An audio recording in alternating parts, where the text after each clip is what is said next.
రాజుల 2వ పుస్తకం 2వ అధ్యాయం 14వ వచనం. ఆ దుప్పటిని పట్టుకొని ఏలియా యొక్క దేవుడు యెహోవా ఎక్కడున్నాడని నీటిని కొట్టగా అది 2 భాగాలుగా విడిపోయింది. జాగ్రత్తనండి. ఏలియా కొనిపోయేటప్పుడు చెప్తాడు, అబ్బాయ్ అది నా చేతిలో లేదు, నువ్వు అడిగింది. నిజంగా దేవుని అనుగ్రహం నీ మీద ఉంటే నేను కొనిపోవడం కనబడతా, అలాగే నా కాడ నా వస్త్రం దుప్పటి జారి పడుద్ది. అది నీ కనబడిందా, నువ్వు పొందుకున్నట్టే అని తన నాయకుడైన ఏలియా చెప్పి ఆరోహణం వెళ్ళిపోతాడు.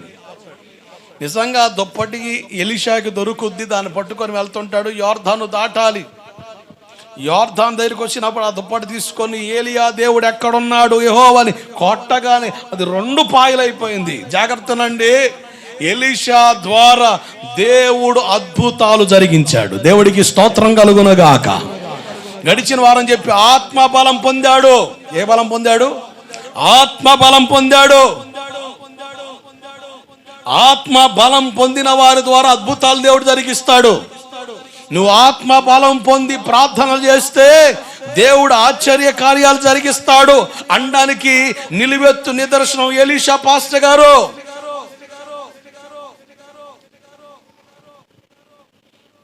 పెట్టి కొట్టగానే సముద్రం ఆ పారుతున్న ఆ యోర్దాను నది 2 భాగాలైపోయింది.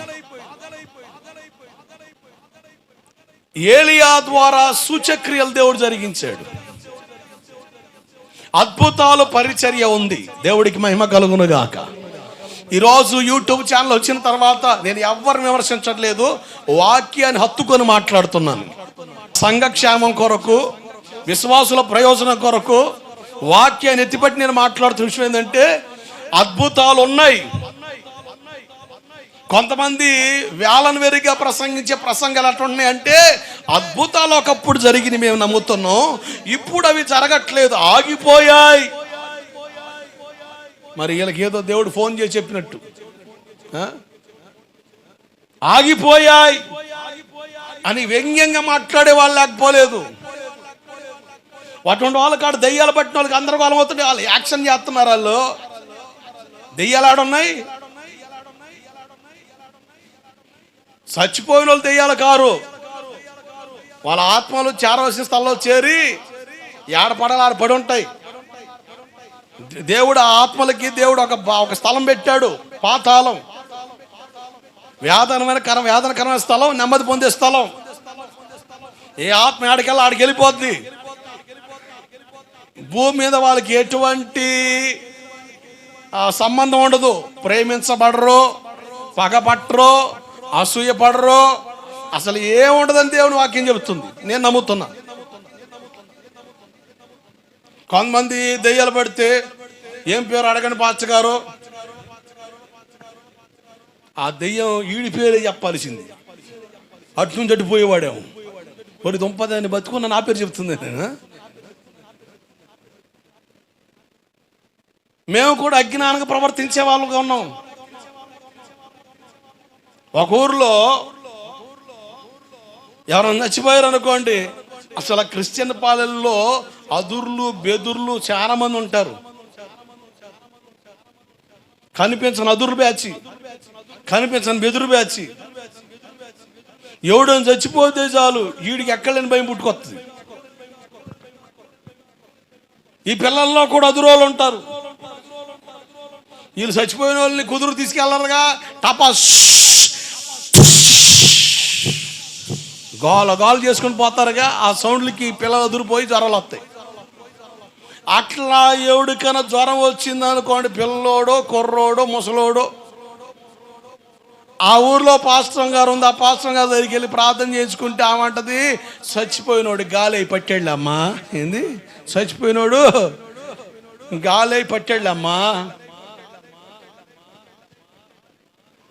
ఒక రోజున వాళ్ళ కుటుంబ సభ్యుల్లోనే వాళ్ళ పాస్టర్ గారు వాళ్ళ అన్నయ్య కూతురు చనిపోయింది. వాళ్ళు ఆడో ఉంటే అక్కడ కుదరక, ఆ సిటీలో కుదరక ఆ శవాన్ని తీసుకొచ్చి ఈ పల్లెటూరుకు వచ్చారు. ఇప్పుడు సమాధి కార్యక్రమం అయింది. తర్వాత కొద్ది రోజుల తర్వాత ఆ ఊర్లోంచి నాకు ఫోన్ కాల్ వచ్చింది. ఈ విషయం నాకు చెప్పారు, ఇట్లా జరుగుతుంది సంగతి అని. నేను చెప్పా, చచ్చిపోయిన దెయ్యాలు గారు, దెయ్యాలు ఉన్నాయి, దురాత్మ శక్తులు సంచరిస్తున్నాయి భూమి మీద. యేసుప్రభువే చెప్పాడుగా, ఆకాశం నుంచి సాతానుడు పడదులేయబడ్డాడని, వాడు ఎవడు మింగుతున్నాడు అని గర్జించి వాళ్ళు తిరుగుతున్న దేవుడు చెప్పాడుగా. ఫోన్ చేశారు, ప్రార్థన చేసి నేను అవుతున్నాను. ఇప్పుడు వెళ్ళి ఆ పాస్టర్ గారి దగ్గరికి వెళ్ళి ప్రార్థన చేసి అడగరా, ఎవరు పెట్టారు చెప్పని. ఇప్పుడు చెప్పుతాము అడుగు, ఇప్పుడు చెప్పుతాము ఆమె అడుగు, ఏమని? వాళ్ళ బావగారు వాళ్ళు కూతురు పట్టిందని చెప్పాను, సౌండ్ ఉండదు. సభాముఖంగా మీకు కూడా చెబుతున్నా, మోకాలు తెల్లగా పెట్టి చూస్తున్నారు, మీకు చెబుతున్నా, చచ్చిపోయిన వాళ్ళు చెప్పండి, చెప్పండి. మరి ఎందుకు అడుగుతున్నా? ఎవరు అడగండి పాస్టర్ గారని. సరిగ్గా కొడితే చెప్పుద్ది సైతాన్ గడి, ఏం తెలుసా? చీకటి. చచ్చిపోయిన దెయ్యాలు గారు, కానీ దురాత్మ శక్తులు ఉన్నాయి, దెయ్యాల వల్ల కలిగే రోగాలు ఉన్నాయి. యేసు ప్రభువుల వారే మోగవైన చెవిటి దెయ్యం విడిచి పొమ్మన్నాడు. అంటే మోగతనాన్ని చెవిటితనం కలిగింది ఎవరు? దెయ్యం. యేసు ప్రభు గద్దిత్తున మోగవైన చెవిటి దెయ్యం విడిచి పొమ్మనగానే వాడు చెవులను పడ్డాయి, మాట్లాడ మొదలు పెట్టాడు. అంటే దెయ్యాల వల్ల కూడా రోగాలు కలుగుతాయి. 75% రోగాలు దెయ్యాల వల్ల కలుగుతున్నాయి. కనుకనే ప్రార్థన చేస్తే బాగుపడుతున్నారు అయ్యా, అంతకుమించి ఏమి లేదు. కానీ ఇప్పుడు వచ్చిన విచిత్రం ఏంటి తెలుసా? మా కాడ కడుపు నొప్పి పోయినా, నడుము నొప్పి తగ్గినా, అదిగో చూసారా స్వస్థతలు జరుగుతున్న, కమాన్ అనగానే ఏలన్న వెర్రి, అది తినే పదార్థం కదా, నాకు కొంచెం అంటారు ప్రతి ఒక్కడు. అది ఏలన్న వెర్రి తినేదా? ఆ సెర్రియో కర్రీయో కాదు. ఏలన్న వెర్రి అంటే ఇటు అసలు మాటినే రకం కాదని.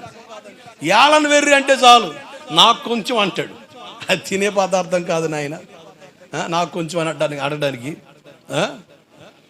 ఇక ఏదైనా చిన్న జరిగింది అనుకోండి, ఇప్పుడు మా హోటల్ కానీ చిన్న అద్భుతం జరిగింది అనుకోండి, ఇటు తిప్పి అటు తిప్పి అటు తిప్పి ఇటు తిప్పి మొత్తం రివర్స్ గేర్ మొత్తం చూపించి, అదిగో చూసావా, అయ్యో బాబోయ్ అక్కడ అద్భుతాలు జరుగుతుందని చెప్పేసి ఇక లటక్కుని పోయే పరిస్థితులు. ఎందుకు చెబుతుందంటే ఈ మాట? వాక్యం తెలిసిన వాళ్ళు స్థిరులుగా ఉంటారు. దేవుడికి స్తోత్రం కలుగునుగాక. హల్లెలూయా. నువ్వు వెళ్ళే స్థలంలో కూడా దేవుడు అద్భుతాన్ని చేయగలడు.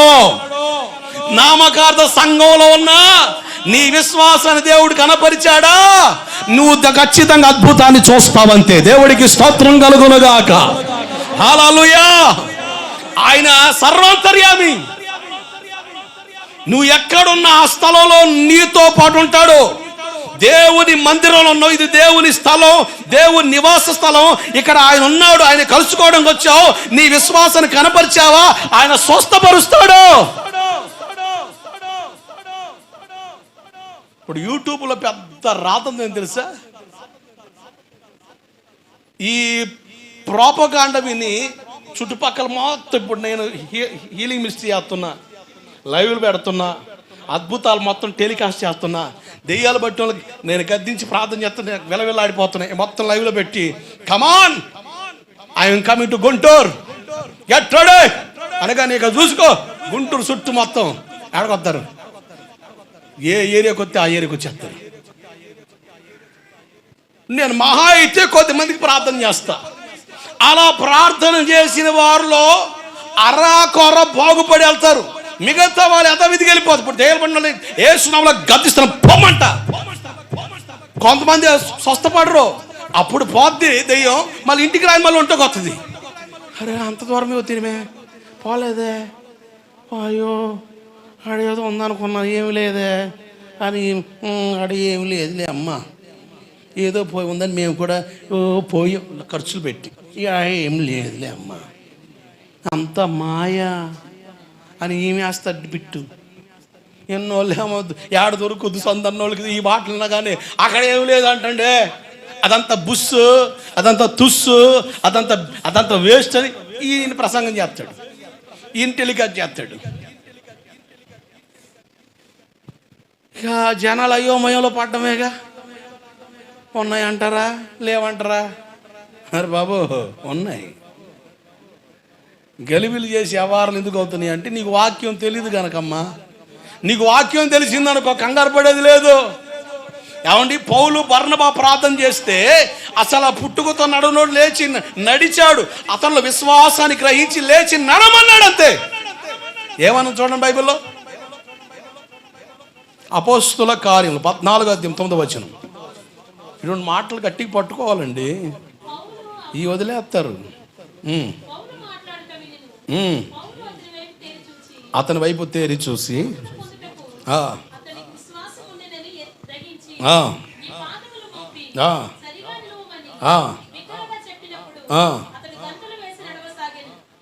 ఏం చెప్పాడు పౌలు గారు? అతని విశ్వాసం గ్రహించి లేచి నడమని చెప్పాడు.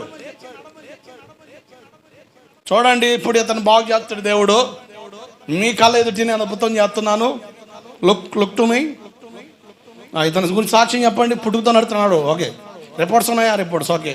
నేను ప్రార్థన చేస్తాను, కమాండ్ చూడండి, అద్భుతాలు జరుగుతాయి అని. కెమెరా నా వైపు తిప్పండి, 3 వైపు కెమెరాస్. కమాన్, కాళ్ళు చూపించండి.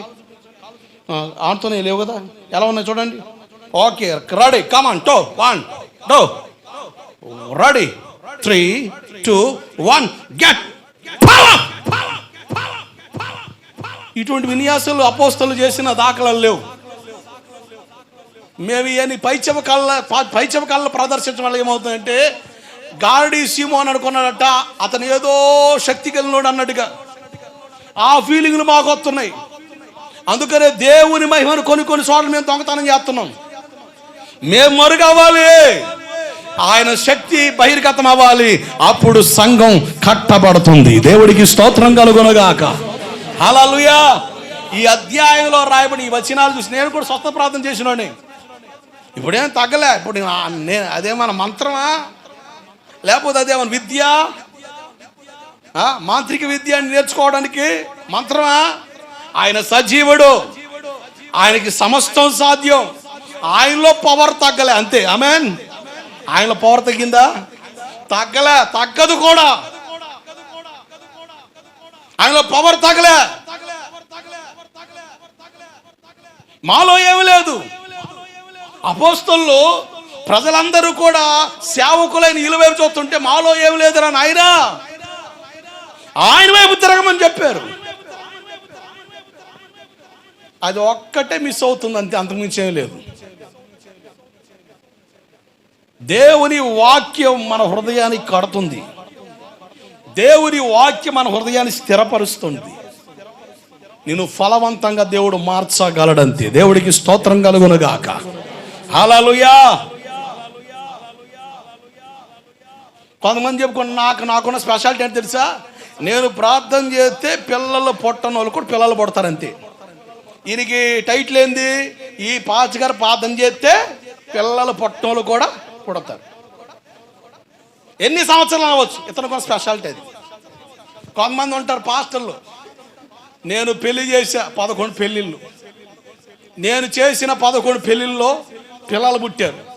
అమ్మాయి అబ్బాయి, అమ్మాయి అబ్బాయి, అమ్మాయి అబ్బాయి. అంటే ఈ పాస్టర్ గారితో పెళ్లి చేయించుకుంటే మాకు అమ్మాయి అబ్బాయి పుడతాడు కనుక అయ్య గారిని పిలవండి, ఆయన లగ్గం పెడితే ఆయన పెళ్లి చేస్తే మాకు కూడా ఒక అబ్బాయి ఒక అమ్మాయి పుడతాడు.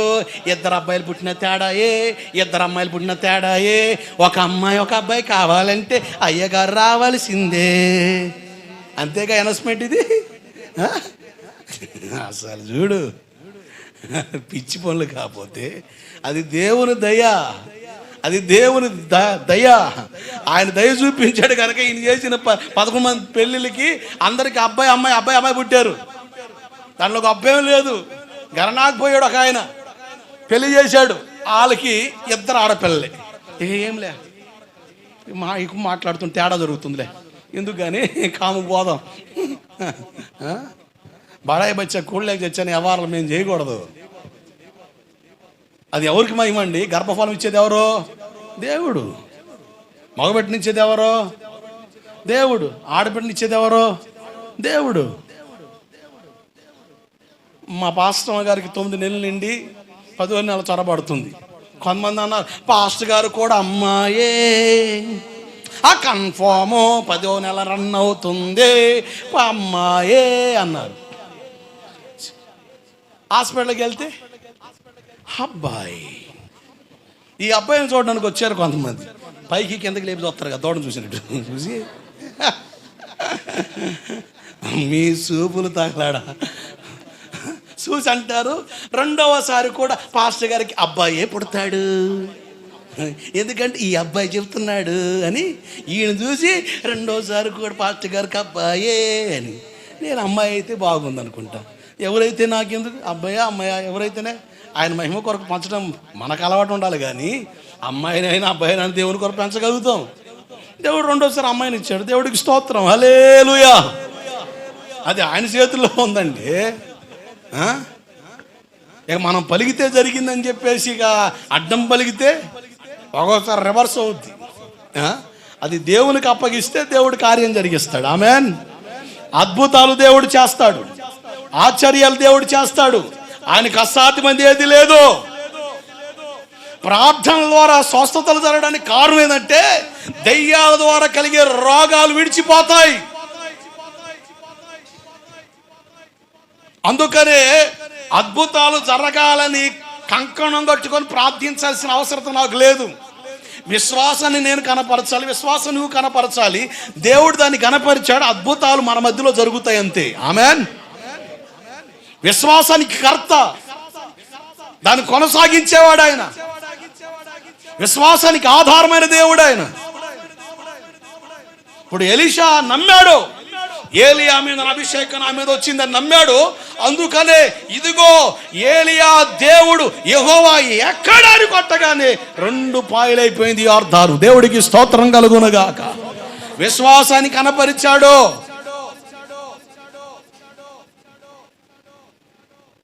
ఈరోజు స్వస్థతలు జరిగితే స్వస్థత, ప్రవచన, వివేచన వరములు కలిగిన దైవజనుడు చార్లెస్ ఫిన్నీ అయ్యా, ఆయన ప్రార్థన చేయగా మగవాళ్ళు మాట్లాడుతున్నారు, ఆయన ప్రార్థన చేయగా చెవిటి వాళ్ళు వింటున్నారు, ఆయన ప్రార్థన చేయగా చచ్చిపోయి లేచారు, ఆయన ప్రార్థన చేయగా అద్భుతాలు జరుగుతున్నాయి. ఈ పబ్లిసిటీ ఎక్కువ అవుతుంది, అంతమించి ఏమి లేదు. విశ్వాసంలో బలహీనమైన వాళ్ళు గాలి చేత రేపడినట్టుగా స్థిరత్వం లేని పరిధిలోకి వెళ్ళిపోతున్నారు. స్థిరంగానే ఉండి దేవుని మీద ఆధారపడు, అద్భుతాన్ని చూస్తావంతే. దేవుడికి స్తోత్రం కలుగునుగాక. నేను వచ్చిన కొత్తలో ఒక ఆమెను తీసుకొచ్చారు, నగరకల్ రాజుగారు వాళ్ళ తాలూకా. ఆమెకి పెరలిస్ట్రోక్ వచ్చినట్టుగా మూతి కాలు వంకరం పోయింది. 31st night, December 31st night break ఇచ్చా, సెకండ్ సెక్షన్ రన్ చేయడానికి బ్రేక్ ఇచ్చా. వీళ్ళు అన్న వచ్చి ప్రార్థన చేయండి. నేను అన్నా ఆయన ఆల్రెడీ దేవుడు బాగు చేశాడు, లేచి నడమని చెప్పా. నేనేం ప్రార్థన చేయలే, నేను వెనక్కి తిరిగి చప్పట్లు కొడుతున్నారు. ఆమె లేచి నడుతుంది. ఎందుకయ్యా అంటే ఆమె విశ్వాసాన్ని కనపరిచింది. దాంట్లో నాకు వచ్చే గొప్ప అంటూ ఏమి లేదు. ఆమె విశ్వాసాన్ని దేవుడు కనపరిచాడు. ఈ రోజు నీ విశ్వాసాన్ని దేవుడు కనపరిచాడా, అద్భుతాలు నువ్వు చూస్తావు. దేవుని మహిమను మనం దొంగలించడానికి అర్హులము కాదు. ఈరోజు దేవుని మహిమ దొంగలించబడుతుంది కనుకనే సంఘానికి బలం అందట్లేదు. సంఘానికి బలం అందట్లేదండి. హాస్పిటల్లో రోగి ఉంటాడు, వాడిని చోట వాడు పెడతారు. వచ్చినోడల్లా యాపిల్ తెస్తాడు, వచ్చినోడల్లా ఏదో ఒకటి తెస్తాడు. ఈడు తిన్నం తక్కువ వాడు తింటాడు ఎక్కువ. కొంతమంది దానికి అలవాటు పడి ఇక వాళ్ళ బంధువులో ఎవడికి బాగోపోయినా వీళ్ళు కూర్చుంటారు ఆడ. ఎందుకు? కమ్మగా టైం తినొచ్చని. ఇక కదిలే పని లేదు, ఎవడు కదపడు, టైం తెచ్చి పెడతాడు, తిని అంత కాలితే ఆ రోగిష్టాన్ని కింద నెట్టి ఆ మంచంలో వీళ్ళు దొరుకుతారు. ఈడు నమ్మక తయారవుతాడు, వీడు వాడు మాత్రం అట్టగా ఉంటాడు. అట్నే మీరు బకసిక్కిపోతున్నారు, మేము తిని బలుతున్నాం. ఎంతగా బలోపేతం అవుతామంటే దేవుని మహిమను కూడా దొంగలించే పరిస్థితులు. యేసు ప్రభువే ఆయన దగ్గరకు వచ్చిన వాళ్ళతో అడిగిన మాట, అమ్మా నీకు విశ్వాసం ఉందా అని అడిగాడు. అసలు అది ఎంత అద్భుతం అండి. అంటే ఒక మాదిరి చూపించాడు ఆయన మాకు. సేవలో ఒక మాదిరి చూపించాడండి. యేసు ప్రభువే అమ్మా నీకు విశ్వాసం ఉందని అడగకుండా ఓకే వచ్చావా, కమాన్ లే, come on, I'm the God son, I the power, I can do the miracle, look to me, receive the power అన్నాడా? అనలే. అమ్మా నీకు విశ్వాసం ఉందా, విశ్వాసం గలదానవై సమాధానం ఇంటికి వెళ్ళి అన్నాడు. మీరు యేసు ప్రభు చేసిన అద్భుతాలను మీరు తొంగి చూడండి. మత్తయి సువార్త, మార్కు సువార్త, లూకా సువార్త, యోహాను సువార్తలో విశ్వాసాన్ని గురించిన ప్రతిసారి మీరు ఖచ్చితంగా చూస్తారంతే. విశ్వాసం. ఎలీషా ద్వారా దేవుడు అద్భుతాలు చేయడం కారణం ఏంటంటే నమ్మాడు. నా నాయకుడి మీద, నా అభిషేకం నా మీద 2 పాలుగా దిగి వచ్చిందని నమ్మాడు. కనుకనే ఏలియా ద్వారా 6 అద్భుతాలు జరిగితే ఎలీషా ద్వారా 13 అద్భుతాలు దేవుడు చేశాడు. మనం కనపరచబడకూడదు, దేవుడే కనపరచబడాలి. ఆమేన్. ఒక రక్తస్రావం గల స్త్రీ ముట్టి భయంతో దాక్కుంటే ఎవరు నన్ను ముట్టారని ఎదికాడు. అంటే సాక్ష్యం కొరకు ఎదికాడు. ఓకే, సాక్ష్యం చెప్పాలి. ఇంకో చోట అంటాడు స్వస్థపడితే పడ్డావు, ఎవరికి చెప్పొద్దు అంటాడు. పిలిచి అడిగిన వాళ్ళేమో ఎవరికి చెప్పలే, ఎవరికి చెప్పొద్దు అన్న వాళ్ళేమో ఊరు మొత్తం టామ్ చేశారు. అది రైట్. అక్కడ మీరు బైబిల్ చదవండి. పిలిచి వాళ్ళ స్వస్థత గురించి వివరాలు అడిగిన వాళ్ళేమో ఏం మాట్లాడుకోడు కాముకి వెళ్ళిపోయారు ఇంటికి. మీరు స్వస్థపడ్డటికి ఎవరికి చెప్పొద్దు అన్న వాళ్ళేమో ఊరు మొత్తం టామ్ చేసుకుంటూ వచ్చారు. నా ద్వారా దేవుడు చేశాడు. చార్లెస్ ఫిన్నీ గారి ద్వారా జరిగిన అద్భుతాలు, చార్లెస్ ఫిన్నీ గారి ద్వారా జరిగిన అద్భుతాలు అంటే తెలియకుండా దేవుని మహిమను దొంగలించేస్తున్నాం. మాకు ఆపాదించబడకూడదు. మనుషులు రావలసింది ఒక చార్లెస్ ఫిన్నీ అనే వ్యక్తిని చూడడానికి కాదు, యేసు ప్రభువుని చూడడానికి రావాలి. దేవుడికి స్తోత్రం కలుగును గాక. అది నిజమైన భక్తి. వాళ్ళు భక్తిలో లోతుగా స్థిరపడతారు. సేవకుడిగా మనం ఎదగాల్సిన దేవుని వెతుకో. ఆయన పట్టుకున్నావా నీ జీవితంలో మేలు జరుగుద్ది. విశ్వాసం నూరిపోయబడాలి నీకు. నీలో విశ్వాసం అధికమైతే దేవుడు అద్భుతాలు చేయక మానడు. ఆమేన్. దేవుడు చేస్తాడంతే. దీర్ఘకాలిక రోగులు ఉన్నారు ఇక్కడ. టాబ్లెట్ అయితే కానీ కుదరని పరిధుల్లో ఉన్న వాళ్ళు ఉన్నారు చాలా మంది, నాకు తెలుసు. నువ్వు అయోగ్యంగా పళ్ళను ముట్టుకుంటే వచ్చే దీర్ఘకాలిక సమస్యకు పరిష్కారం ఒకటే. ఎంతమంది నెత్తిమీ చేయబెట్టినా అప్పటికే హాయిగా ఉంటుంది. నేను యేసు ప్రభువుని తెలుసుకున్న తర్వాత కూడా ప్రారంభ దినాల్లో అంత అవగాహన నాకు లేదు. కానీ చిన్నప్పటి నుంచి టీవీ బాగా అలవాటు అయింది. అరాకొర 1 సంవత్సరం నామకార్థం ప్రార్థనకి వెళ్ళా. ఎగ్జామ్స్ టైంలో పెద్ద భక్తి పౌరులేక చర్చికి వెళ్ళి వచ్చేవాడిని. మార్కులు వస్తున్నాయని దేవుడు చూశాడు ఒక్క దెబ్బ కొట్టాడు అంతే. రక్తపు గడ్డలు వచ్చినాయి, రక్తపు గడ్డలు. మా ఫ్యామిలీ డాక్టర్ కూడా ఆశ్చర్యపోయాడు. ఏంది ఇంత లావుగా రక్తం కట్టకట్టింది ఏంది, అవి సీంబోయిట్లే రక్తం గడ్డగట్టి గట్టిగా ఉన్నాయి, భయంకరం పోటు వస్తున్నాయి. నేను 2 సార్లు మా పాస్టర్ గారి దగ్గరికి వెళ్ళా. ఆయన చేయబట్టి ప్రార్థన చేస్తే హాయిగా ఉండేది, నొప్పి అసలు ఏమనిపించేది కదా, హాయిగా ఉండేది. మళ్ళా ప్రార్థన చేసుకుని 1 గంట 2 గంటలు మళ్ళీ నొప్పి వచ్చేది. నేను దేవుని దగ్గర క్షమాపణ కోరా. ప్రభా, నీ సన్నిధి విలువ నాకు తెలియకుండా బ్రతికాను, నన్ను క్షమించు ప్రభు అని ప్రార్థన చేయడమే కాదు, ఏ టీవీకి అయితే నేను బానిస అయ్యానో దాంట్లో నుంచి బయటికి రాగలిగా. అప్పుడు నా జీవితంలో సంపూర్ణ ఆరోగ్యాన్ని చూడగలిగాను. అనారోగ్య సమస్యలకు కారణాలు ఉన్నాయి. ఒకవేళ మనం పనులు చేసేవాళ్ళం, పనులకు వెళ్ళే వాళ్ళం, శరీరం నలుగుద్ది, అవయవాలు ఒత్తిడి గురవుతాయి. ఏదో ఒక బలహీన మన దేహనీలు, ఏదో ఒక నొప్పి, ఏదో ఒక జాయింట్ పెయిన్, కండల నొప్పో, నరాల నొప్పో, కీళ్ళ నొప్పులో ఏవో పెయిన్స్ మనకు వస్తూ ఉంటాయి. ఒకవేళ శారీరక బలహీనత, ట్రీట్మెంట్ తీసుకో, తప్పేం కాదు. ప్రార్థన చేయించుకోండి, ట్రీట్మెంట్ తీసుకొని త్వరగా రికవర్ అయిపోద్ది. ఒకవేళ నీ దోషాన్ని బట్టి, నీ అతిక్రమాన్ని బట్టి, నీ పాపాన్ని బట్టి, నీ లోపాన్ని బట్టి ఆ రోగానికి కారణమా, ఎంతమంది ప్రార్థన చేసినా నీకు స్వస్థత రాదంతే, రాదు. దేవుని వాక్యం చెబుతుంది, ఎంతమంది ప్రార్థన చేసినా స్వస్థత రాదు. నువ్వు ఒప్పుకో దేవుని దగ్గర, ఏ లోపమైతే నువ్వు దాన్ని ఒప్పుకో. ఎవరు ప్రార్థన చేయకుండా నీకు స్వస్థత కలుగుద్ది. ఆధారం ఉందా బైబిల్లో? మత్తయి సువార్త 9వ అధ్యాయంలో పక్షవాయు కలిగిన రోగిని తీసుకొస్తే యేసు ప్రభువు అన్నాడు, అయ్యా నీ పాపాలు, ఈయనేంది పక్షవాయు కలిగిన తీసుకొస్తే దేవుడా ఏంది అని దేవదోషం చేశారు వాళ్ళు. దేవదోషం చేస్తున్నాడు ఈయన, ఏంది పాపాలు క్షమించేది దేవుడా అని. కానీ గమనించండి, అయ్యా నీ పాపాలు క్షమించబడ్డానగానే పరుపెత్తి లేసుకుని వెళ్ళిపోయాడు.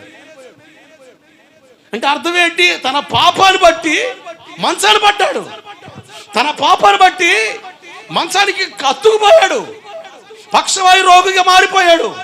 తన పాపాన్ని ఒప్పుకున్నాడు కనుక ఆయన స్వస్థపరిచాడు.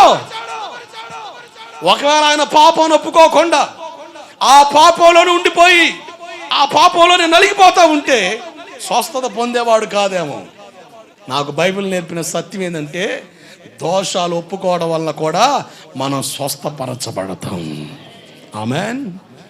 ఒకవేళ దెయ్యాల వల్ల కలిగే రోగాలు ఉన్నాయి, సైతం ద్వారా కలిగే రోగాలు ఉన్నాయి, అసలు ఎన్ని రోగాలు ఉన్నాయి, అన్ని రోగాలు దెయ్యాల వల్ల కలిగే దెయ్యాలు కూడా వాటికి కారణంగా నిలబడుతున్నాయి.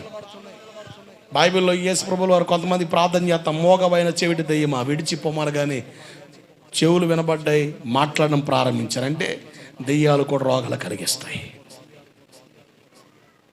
బైబిల్ ఉన్న వాస్తవం అది. నేను బైబిల్ దాటి మాట్లాడతలేదు కనుక జాగ్రత్త.